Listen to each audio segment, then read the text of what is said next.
שלום לכולם, ברוכות הבאות לעיניים על עזה. ההתכנסות שלנו, שהיא חיבור של מחאה ולמידה כל שני וחמישי, כבר השבוע 25 כאן בזום.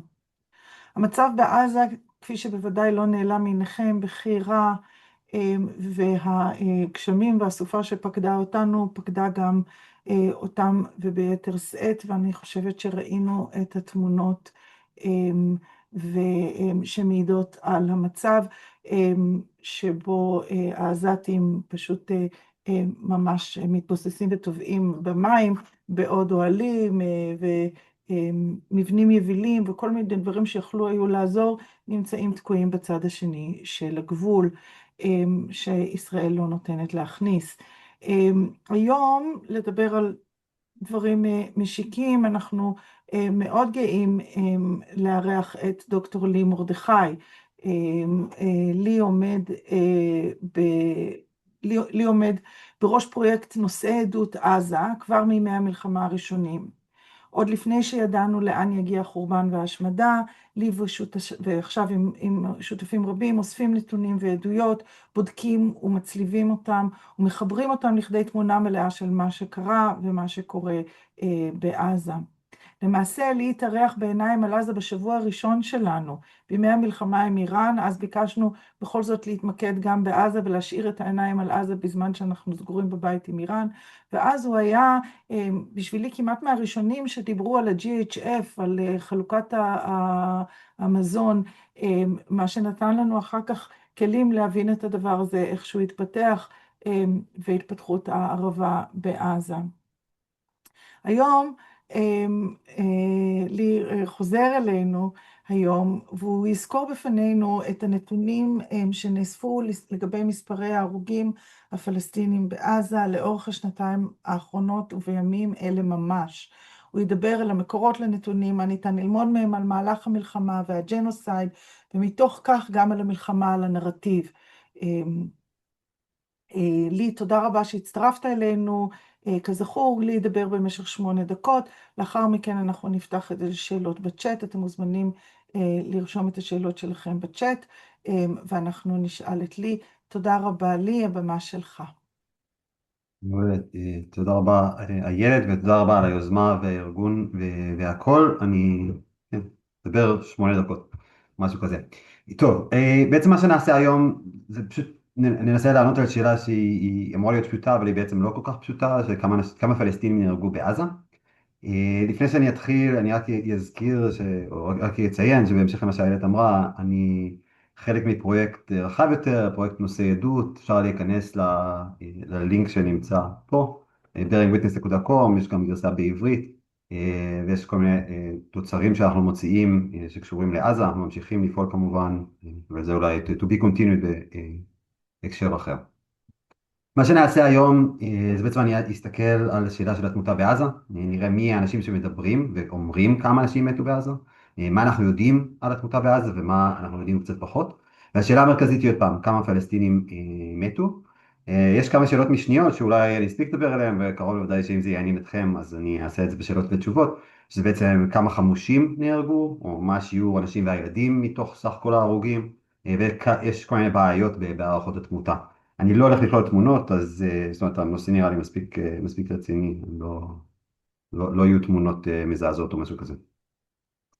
אז נתחיל בעצם בלומר שמספרים הם תמיד מספרים פוליטיים. זאת אומרת, זה עניין שהוא למעשה ידוע גם באקדמיה, גם בתקשורת. אפשר להיות, יש ספרים שלמים כמו פה, שבעצם מסתכלים על הפוליטיזציה של מספרים. לא בהכרח אפילו בעניינים שקשורים למלחמה, גם בדברים אחרים, ניטרליים יותר, מאסונות טבע ופשיעה וסחר בבני אדם וגם קונפליקטים. במלחמה הנוכחית, זאת אומרת בעזה, השאלה של ההרוגים הפכה כמעט מיד לשאלה מאוד נפיצה מבחינה פוליטית. ולמעשה יש לנו כמה עמדות שעומדות פה. העמדות המרכזיות זה, זאת אומרת, העמדה הפלסטינית מיוצגת על ידי המספרים מהמידע שיוצא ממשרד הבריאות הפלסטיני בעזה.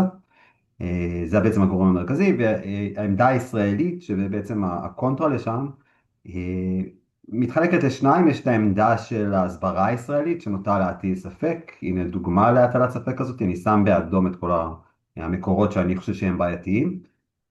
אז כל כתבות כאלו ואחרות, ניפוח של מספר האזרחים וכן הלאה, אוהבים את זה בתקשורת הישראלית מצד אחד, מצד שני מסתכלים למעשה על המידע שמגיע מבכירים ישראלים ומהדלפות מבפנים, למעשה יש קבלה דה פקטו של המספרים הפלסטיניים. אני אציין בשביל הקשר רחב יותר, לפני שאני אכנס לעניינים האלו ספציפית, בסבבים קודמים גם ישראל וגם האו"ם אספו מידע באופן עצמאי על מספר הפלסטינים ההרוגים, ובסבבים האחרים בעזה. ושלושת הערכות לא היו בדיוק אותו דבר, כן, אבל היו קרובות יחסית, זאת אומרת, כמה אחוזים לכאן או לשם, שזה אותם, זה טבעי, אני חושב שאפשר להיכנס המון למתודולוגיות ולהחלטות המתודולוגיות שקובעות בעצם עם איזה מספר נסיים. והפעם באופן חריג ישראל בחרה שלא לפרסם וגם לא לספור בעצמה את מספר ההרוגים הפלסטינים, ולכן המספר היחיד שמסתובב ומתעדכן, מסתובב ומתעדכן באופן רשמי וקבוע, זה הערכה של משרד הבריאות הפלסטיני. ישראל מטילה ספק בהערכות האלו בעצם מאז אוקטובר 2023, ממש מההתחלה, מצד אחד. מצד שני, גם בשביל ההקשר, כדאי לזכור שלישראל יש עותק של מרשם האוכלוסין הפלסטיני, אז בעצם כל הפלסטינים שנמצאים בעזה, הנה מהאתר של הממשלה היום, שבעצם יש מישהו במדינה שאחראי על מרשם האוכלוסין בעזה, בצד הישראלי. אז בעצם אנחנו יודעים מי האנשים ששם, יודעים את כל השמות שלהם, מספרי תעודות זהות וכל הדברים האלה. זה הקשר רחב יותר. ולמרות ההקשר הזה ולמרות מה שאמרתי על ההסברה, אז מדי פעם כשמסתכלים על הדברים, ישראלים, זאת אומרת, גורמים ישראלים בכירים מקבלים את הערכות תמותה הפלסטיניות. אני נותן פה 3 דוגמאות, אפשר להיכנס לשלישית. הנה דוגמה של בנימין נתניהו, שבעצם נוקב במספרים, שבנקודת הזמן הזאת היו עוד פעם טווח של מספרים למעשה, שמקביל להערכות של משרד הבריאות הפלסטינים. הנה דובר צה"ל אז, הגרי, שאומר שבעצם הוא לא מפקפק במספר הפלסטיני, גם כן, נכון, בכל זאת אותה תקופה, לאביב 2024.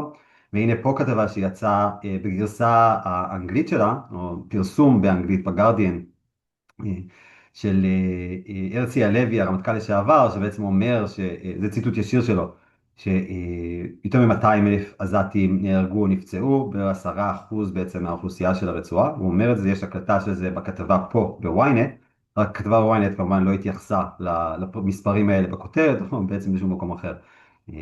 אבל עוד פעם, אם מסתכלים על המספרים בפועל, מבחינת מספר הבריאות הפלסטיני, המספרים היו די דומים, זאת אומרת, הם בסדר גודל של 10-15%, אם אנחנו רוצים לקחת את 200,000, הוא למעשה אומר מעל 200,000. אז זה בעצם העמדה הישראלית בפועל. הטלת הספק במספרים, בהערכות הפלסטיניות מגיעה בעצם לשיא ב-26 באוקטובר 2023, ואז ג'ו ביידן, אז נשיא ארצות הברית, מטיל ספק בהערכות התמותה הפלסטיניות, וממש בתגובה לזה, משרד הבריאות הפלסטיני יום אחרי זה מפרסם רשימה של כל ההרוגים הפלסטינים. בשלב הראשון זה היה 6,747 שמות, הנה ההתחלה של הרשימה הזאת. ובעצם מאז הפלסטינים מוציאים כל כמה חודשים עוד רשימת תמותה כזאת, למעשה הם הוציאו עוד 10 בסך הכל. היה בהתחלה איזושהי ירידה באיכות המידע בגלל הבלגן שהיה ברצועה, אבל מאז המידע השתפר באופן משמעותי, ולמעשה המספרים שהם נותנים היום, יותר מ-99% מהמספר שהם נוקבים בו, זה מספר שיש פה את כל הפרטים שאתם רואים כאן, ואפילו קצת יותר למעשה. זאת אומרת, מספר תעודת זהות שמלא מין, גיל, וגם בעצם איפה הם יודעים שהבן אדם הזה מת. נכון לאתמול, זה המספרים האחרונים שהיו, אז נהרגו 70,339 פלסטינים בעזה מתחילת המלחמה, מאז הפסקת האש, למעשה קצת יותר מחודשיים, בעצם בדיוק חודשיים, מתו 379, אז זה בעצם המספרים מהצד הפלסטיני. חשוב לומר שהמספרים האלה כוללים אנשים שנהרגו מטראומה ושהובאו לבתי חולים, יש כמה יוצאי דופן, אבל אפשר לענות על זה בשאלות תשובות אם זה מעניין. ואז זה אומר למעשה שמספר האנשים שמתים, שהוא חלקי, כי יש כל מיני אנשים שלא נכללים ברשימה הזאת. זאת אומרת, אנשים שנקברו למשל מתחת להריסות, ולא הובאו לבתי חולים, למשל, הם לא יכללו. אנשים שלא דיווחו על המוות שלהם, בהחלט יש עדויות על אנשים שפשוט לא טורחים לדווח על המוות של היקרים להם. ואנשים שמתים מסיבות שאינן טראומה, מה שנקרא תמותה עודפת במרכאות, שזה כל הדברים האחרים, ממחלות והיעדר תרופות כרוניות ורעב ונזק לתשתיות שתומכות בחיים ועניינים אחרים. אז השאלה היא בעצם איך אנחנו נעריך את מספר המתים, ויש פה בעצם שתי גישות אני חושב שאנשים נוקטים בהן. גישה אחת זה גישה שהיא יותר שמרנית, גישה אחת זה גישה שהיא יותר ספקולטיבית. נתחיל דווקא בגרסה הספקולטיבית שאומרת, בשביל לפשט את הדברים, יש את המספר של משרד הבריאות הפלסטיני, המספר הזה הוא אמין, אבל אנחנו גם יודעים שבעצם במלחמות יש מספר האנשים שמתים בתמותה עודפת הוא פי כמה וכמה ממספר המתים שאנחנו יודעים שהם מתו מטראומה, אז בואו פשוט נכפיל. וזה בעצם מה שקורה כאן בלנסט, לא במאמר אקדמי, אלא במין כתבת דעה, קורספונדנס כזה, זאת אומרת איזושהי התכתבות עם הציבור הרחב, אז זה אומר בעצם בואו פשוט נכפיל בארבע את מספר ההרוגים שהפלסטינים מדווחים עליו, וזה מאפשר להגיע למספרים למעשה הרבה יותר גדולים. המספר הכי גדול בעצם שנוקבים בו זה 680 אלף מתים. אני חושב שכאילו אם רוצים לעשות כותרות ולמשוך תשומת לב, אפשר בהחלט לעשות את זה. אני חושב שהגישה הזאת היא לא מהימנה מספיק. היא לא מבוססת מספיק והיא לא לוקחת בחשבון את הנסיבות הספציפיות שיש בעזה.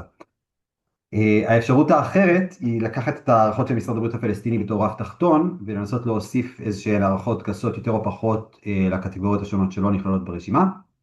ואז פה גם יש תימוכין אקדמיים, זאת אומרת יש כמה מספרים, כמה מחקרים אקדמיים שמראים שהערכות תמותה של משרד הבריאות הפלסטיני בעזה הן ספירות חסר, זאת אומרת הם מעריכים פחות מדי.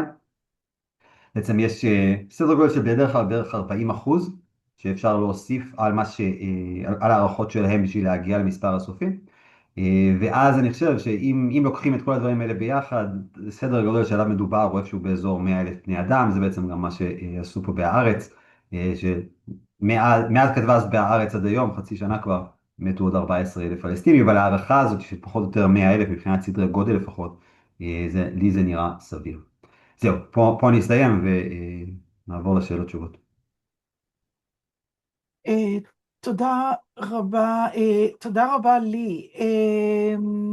כן, יש לנו כבר שתי שאלות, אז אנחנו נתחיל ישר.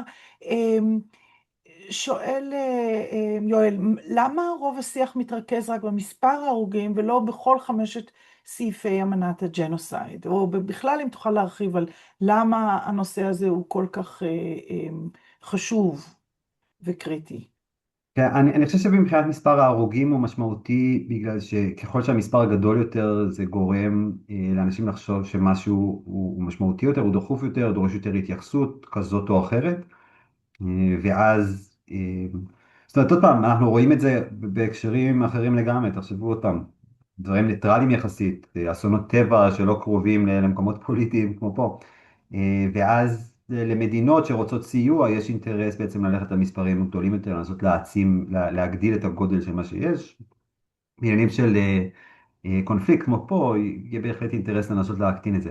למה, זאת אומרת, הרוגים אני חושב זה גם מבחינת קטגוריות, בשאלה הזאת של אמנות, כאילו של הסעיפים של אמנת הג'נוסייד, אז אני חושב שהרוגים מושך הרבה יותר תשומת לב מאשר פצועים. ההגדרה של פצועים היא הגדרה מאוד מאוד רחבה. עוד פעם, תיקחו את המספרים של הפצועים בישראל, כמה אנשים נפצעו בישראל מתחילת המלחמה.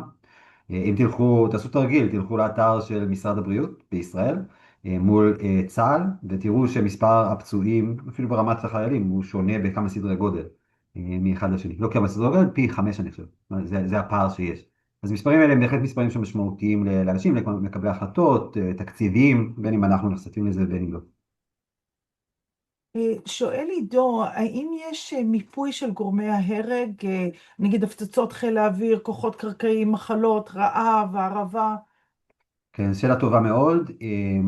לא, אין, זאת אומרת, צריך, בשביל לעשות את זה צריך שיהיה רזולוציה גבוהה מאוד של מה בדיוק קורה, ולמעשה אף אחד לא באמת יכול לעשות את זה. מי שהכי מתקרב לשם, להבנתי לפחות, זה ארגון בשם Arrows, זה ארגון בריטי שמסתכל על בעצם פגיעות באוכלוסייה אזרחית בכל מיני מלחמות, זאת אומרת, הם עשו מלחמות בעשור האחרון, במזרח התיכון, מחוץ למזרח התיכון, הם בדקו את ישראל, אני חושב שזה היה בשומר חומות, זאת אומרת, הסתכלו על נפגעים מזרחים בשומר חומות, יש להם איזושהי מתודולוגיה פתוחה וברורה, הם תיעדו, אם אני זוכר נכון, קרוב ל-15,000 מקרים של פגיעה באזרחים מאז תחילת המלחמה, בשנתיים וחודשיים האחרונות, מתוך זה הם לא הצליחו לתעד באופן מלא, אפילו 10% עד עכשיו. התיעוד שלהם הוא מאוד מאוד מקיף, הוא כולל ממש את כל המידע שאפשר למצוא על בסיס סושיאל מדיה, על בסיס את כל העדויות שמצליחים למצוא, הכל פתוח ונגיש, ושם אפשר לראות עוד פעם, אפשר לפלח ולראות מה גורם לפגיעה כזאת או אחרת, עם כזה נקודות ציון מדויקות והכל, אבל פשוט כמויות המידע, וזה ארגון מבוסס, כמויות המידע פשוט חסרות פרופורציות. מבחינת היכולת של ארגונים, כמו הארגון שלהם, כמו הארגון שלי למעשה, גם כן, לנסות להקיף את הכל. התחושה, אני חושב, של רוב האנשים שמעורבים בעניין, היא שיש, הרוב הגדול זה הפצצות מהאוויר, אבל אני לא אוכל לנקוב במספרים ספציפיים או משהו כזה. יש כאן שתי שאלות, או שאלה ותגובה שהן ככה משלימות את עצמם, וזה לגבי המוטיבציה, או בעצם טענה להיעדר מוטיבציה לחמאס לנפח את המספרים, גם בגלל שאדם שחי, שמורידים אותו ממרשם האוכלוסין, מאבד זכויות סוציאליות קיימות או עתידיות בעתיד, וגם שלחמאס יש מטרה שלא להתאפס בשקר מבחינה אסטרטגית. זאת אומרת, מבחינה אסטרטגית חשוב להם לבנות את האמינות של הדבר הזה. זאת אומרת, זה נראה לך דברים שאתה מכיר, טענות כן, האלה? אני חושב עוד פעם שצריך להבדיל כאן, זאת אומרת, משרד הבריאות הפלסטיני בעזה הוא חלק מהמדינה שכאילו עליה שולט חמאס, ויש איזשהו דיון עד כמה הם עצמאים או לא עצמאים. אני באופן אישי חושב שהם מהימנים, זאת אומרת אין להם סיבה ללמה לא להיות מהימנים, המציאות היא גרועה מספיק, והעובדות גרועות מספיק כדי שהם פשוט יוכלו לדווח עליהן ולקבל את הנקודות בוויכוח הציבורי, אם תרצו לראות את זה בצורה הזאת, או לקבל את האהדה או את הלגיטימציה או את התמיכה הבינלאומית.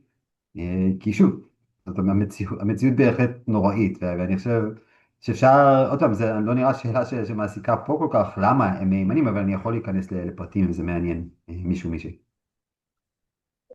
בואו נעבור, עוד שאלה מעידו, מה לגבי מיפוי ההרוגים? האם תוכל להתייחס לשיעור החמושים, אזרחים שנהרגו ברצועה?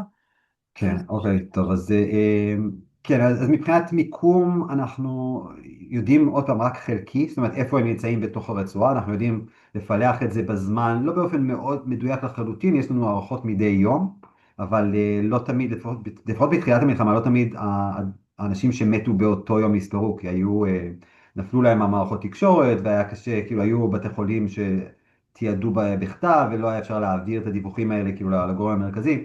אבל אז אני אשים את זה רגע בצד. מבחינת השאלה של החמושים, לא חמושים, אז או לוחמים, לא לוחמים, או בלתי מעורבים, לא בלתי מעורבים, תראו לזה איך שאתם רוצים. אני חושב שהסדר הגודל שעליו מדובר, ויש פחות או יותר הסכמה, אני חושב, גם מספרים של צה"ל, בטח בשנה האחרונה בעצם, מאז סוף הפסקת האש השנייה במרץ 2025, שמדובר על מספרים גבוהים של בלתי מעורבים, זה אומר משהו בסגנון 80% ומעלה. יש את הטענה הזאת שזה אפילו יותר, הרבה יותר, אני לא בטוח שהמתודולוגיה שם מהימנה מספיק. אבל יש את הדיווחים האלה, גם על פי דיווחים, הכתבה הזאת זה על בסיס דיווחים פתוחים של דובר צה"ל, הכתבה הזאת זה על בסיס הדלפה ליובל אברהם למעשה, הישראלי. והכתבה הזאת זה איזשהו גורם אחר שעוקב אחרי הדברים. אני חושב שהפרוקסי שאפשר להשתמש בו, הפרוקסי הכי מוצלח שאפשר להשתמש בו, זה הפרוקסי של נשים וילדים שנפגעים. זאת פעם, מרשימות התמותה האלה שהצגתי קודם, אפשר להסתכל על כמה נשים וכמה ילדים מתו, ועוד פעם, זה הכל אנשים עם שמות ומספרים של תעודות זהות שהם מקבלים למעשה, שעוד פעם, ישראל יודעת מי האנשים האלה, ואם ישראל באמת הייתה רוצה להפריך את זה, אז היה מאוד קל לעשות את זה, פשוט אפשר לבוא ולהראות, האנשים האלה הם לא אמיתיים, או האנשים האלה עדיין בחיים, וישראל לא ניסתה לעשות את זה, למעשה בשנתיים האחרונות, אז כן להטיל ספק ולהגיד שזה לא מהימן, אבל אף פעם לא להראות למה זה לא מהימן, או באמת להיכנס לדאטה עצמו. אם אנחנו רוצים להשוות את עזה למקרים אחרים, אז מי שעשה את הנתונים האלה זה לא אני, זה חוקר בריטי שבעצם מתעסק בפגיעות באוכלוסיות אזרחיות בלחימה. אז יש פה שורה ארוכה של מלחמות מהעשורים האחרונים. הנה השנים שבהם, זה אחוז הנשים והילדים מתוך ההרוגים המזוהים בכל אחת מהמלחמות האלה. יש עוד אנשים שנהרגו שלא מזוהים בשמות שלהם בהרבה מהמלחמות האלו. אבל אם לוקחים רק את האנשים שמזוהים, אז אפשר לראות שעזה בהחלט במקום, לא יודע, גבוה מאוד, רע מאוד ביחס לאלטרנטיבות. אז זה הכל כל מיני ניסיונות לנסות להבין מה קורה כאן, כך או אחרת, איך שלא נרצה להסתכל על זה, אני חושב שהתמונה היא די נוראית יש לי, מהבחינה הזאת. אנחנו ממש חייבים לסיים, אבל יש לי עוד שאלה, זאת אומרת, אנחנו יודעים איך משתווה היחס למלחמות הקודמות שלנו על עזה, זאת אומרת ל-2018 ו-2012 ו-2008, זאת אומרת כל המתקפות הקודמות של ישראל על עזה, האם יש שינוי, גם, ברור שבמספרים, אבל כאילו זה היו תקופות יותר קצרות, זאת אומרת פר זמן, וגם של היחס של אזרחים חמושים. כן, כן וכן. אז יש גם כמובן שינוי בסדרי גודל שונים לגמרי. מבחינת ההרוגים, אני חושב שאם אני זוכר נכון, בצוק איתן זה היה הכי הרבה וזה היה 2,400 או משהו בסדר גודל הזה, אל תעשו אותי במספר. ופה אנחנו כאמור מדברים על הרבה יותר, ועוד פעם, זה גם סוג תמותה אחר, זאת אומרת, בסבבים הקודמים זה היה רק תמותה ישירה, או כמעט ורק תמותה ישירה. עכשיו יואל כתב בהערות שם, שלמשל ילדה, תינוקת מתה מהיפותרמיה אתמול, זה באמת נכון. ראיתי את הדיווח הזה גם כן, והיא לא תיספר בתוך הרשימה הזאת. לפחות ככה היא לא אמורה להיספר, עוד פעם. בבדיקה המדגמית שאני עשיתי, אנשים שמתו מרעב לא נכנסו שם, לא הוכנסו שם.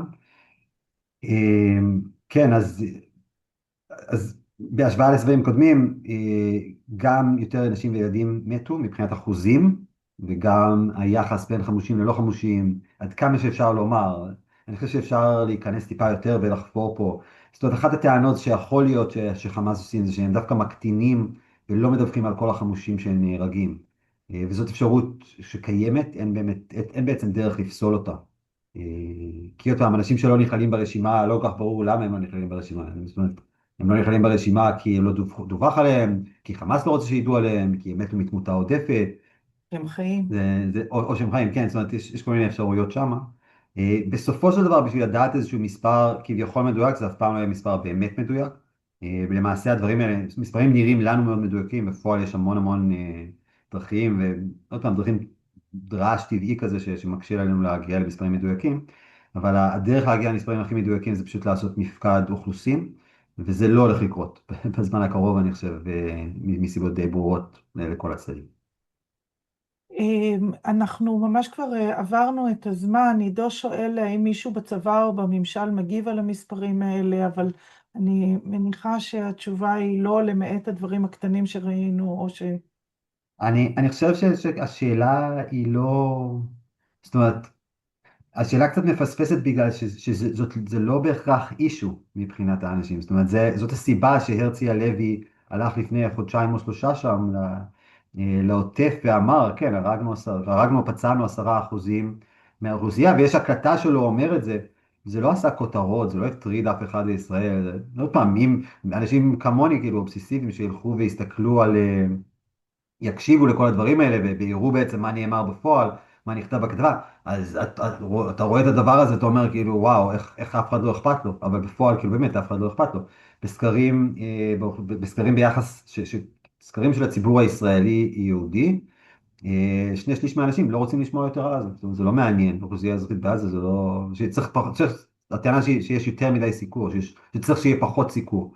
על האוכלוסייה הזאת, למרות שעוד פעם, אני עשיתי איזה ניסוי לפני כמה יומיים, אני לא זוכר כבר, נכנסתי ל-ynet וכל העמוד הראשון, לא היה שום דבר, זאת אומרת, כל הדבר שקורה שם הוא פשוט לא, הוא נהדר לחלוטין מהשיח. ועוד פעם, אני אחבר את זה לאחת השאלות הקודמות, למעשה זה בדיוק מה שקרה בסבבים קודמים. בסבבים קודמים גם כן הייתה איזושהי עלייה חדה באלימות, בדרך כלל זה היה לפרק זמן יותר קצר, של ימים או שבועות, לא שנתיים וחודשיים כמו שהיה, שנתיים כמו שהיה עכשיו. ואז קצת אחרי סבב האלימות, כמות תשומת הלב שמוקדשת לעזה יורדת דרסטית, ואז היא נשכחת בעצם מהשיח הישראלי, הרבה יותר קל לשכוח ולדבר על דברים אחרים שמעסיקים אותנו יותר, למרות שעוד פעם, אני לא יודע איפה כולכם נמצאים, אני בירושלים, שעה ורבע נסיעה מפה, יש סערה בחוץ, שעה ורבע יש אנשים שנמצאים באוהלים, שהוכנסו אליהם לשנה וחצי, שנה, שנתיים, משהו כזה. ועוד פעם, זה פשוט לידינו פה, וזה עוד מלפני המלחמה צריך לזכור, גם לא אמרתי, חצי מהאוכלוסייה של הרצועה, ילדים מתחת לגיל 18. הגידול אוכלוסין בעזה הוא גדול, היה גדול מאוד עוד לפני המלחמה, ואני מניח שיחזור, אם יישארו שם אנשים אחרי, אז אני מניח שיחזור להיות ככה אחרי. תודה רבה, עידו, תודה רבה לי, אני הצליחה. תודה. אני חושבת שבמילים האלה באמת הבהרת את החשיבות הבאמת עצומה, זה שלאנשים לא אכפת, אז כמה חשוב לאלה שכן, וכמה חשוב שאנחנו, כדי שלא נחזור עוד פעם ונמשיך, קודם צריך להפסיק כדי לחזור, אבל כדי שלא נמשיך וכדי שלא נחזור עוד פעם, חשובה מאוד העבודה שאתה ואתם עושים, וגם, אם יורשה לי, חשוב שגם אנחנו נמשיך כאן בעיניים על עזה. שבוע הבא יתארח כאן משורר מעזה, חוסם מערוף, ביום שני, וביום חמישי ידבר איתנו פרופסור ברי טרכטנברג מארצות הברית, שידבר על אנטישמיות והשימוש באנטישמיות כ-weaponizing, ככלי לחימה סביב המלחמה בעזה. אני מודה לכולכם שבאתם, אני מאוד מודה לך, לי, שחלקת איתנו את הדברים, ונתראה בשבוע הבא. תשמרו על עצמכם. תודה רבה. תודה, תודה תודה, לכולכם להתראות. שהשתתפתם והגעתם.